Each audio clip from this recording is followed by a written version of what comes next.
কে কি বললো, কারা কি করলো, এটা আমরা তোয়াক্কা করি না। দেশের মানুষ আওয়ামী লীগের সাথে, আওয়ামী লীগের নেত্রী বঙ্গবন্ধুর কন্যা, 5 বারের প্রধানমন্ত্রী জননেত্রী শেখ হাসিনার নেতৃত্বে আগামী দিনে এই দেশে আওয়ামী লীগ আবারও যাবে এবং আওয়ামী লীগের নেতৃত্বে জননেত্রী শেখ হাসিনা এদেশের মানুষকে নেতৃত্ব দিবেন।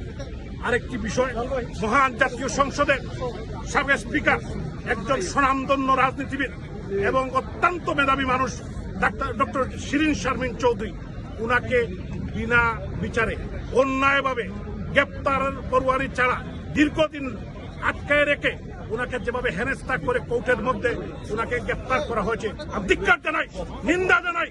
তারেক রহমান যেভাবে ভালো ভালো কথা বলে, আজকে এভাবে অন্যায় অত্যাচার দিন বেশি দিন লাগবে না।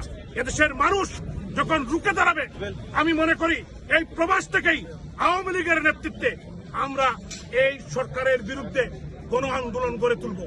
সমস্ত ইউরোপ, আমেরিকা, মিডল ইস্ট এবং আগামী দিনে বাংলাদেশের 18.5 কোটি মানুষকে ঐক্যবদ্ধ করে এই সরকারের পতন না হওয়া পর্যন্ত আমরা করে ফিরব না।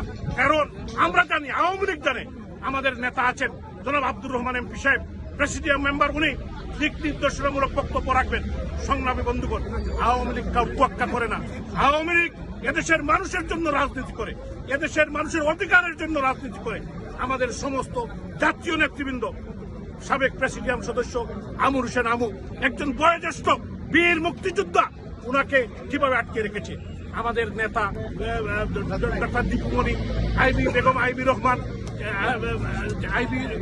সাবেক মেয়র নারায়ণগঞ্জ সহ ফারুক খান সহ অসংখ্য নেতৃবৃন্দ, বাংলাদেশ ছাত্রলীগের সাবেক সভাপতি, সিলেটের কৃতি সন্তান সুলতান মোহাম্মদ মনসুর আহমদ সহ অসংখ্য উপাধ্যক্ষ আব্দুল শহীদ, হাসানুল হক ইনু, রাশেদ খান মেনন, জাতীয় নেতৃবৃন্দকে রাখা হয়েছে।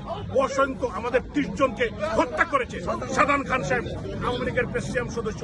সংগ্রামী বন্ধুগণ, 30 জন নেতা কর্মীকে জেলের মধ্যে, জেলের ভিতরে হত্যা করেছে। আমরা এর তীব্র নিন্দা জানাই এবং এই হত্যাকাণ্ডের বিচার হবে। এটা ছাড় দেওয়া হবে না। আমাদের 15 নেতা কর্মীকে হত্যা করেছে এই 5ই আগস্টের পরে, আগে আমাদের বন্ধুদেরকে হত্যা করেছে, আমার ভাই বোনদেরকে হত্যা করেছে। এই ছাড় আমরা দিব না। এই দিন নয়, আরো দিন আছে। এই দিন নিয়ে যাবে সেই দিনের কাছে, এটা ভুললে চলবে না। আজকে যারা সংসদে বড় বড় কথা বলছেন, তাদেরকে মনে রাখতে হবে যে এই সংসদ আবার বসবে, এই সংসদে আবার আইন হবে, এই সংসদে এই আইন বাতিল হবে এবং এদের বিচার বাংলার মাটিতে হবে। জয় বাংলা, জয় বঙ্গবন্ধু, জয় জননেত্রী শেখ হাসিনা।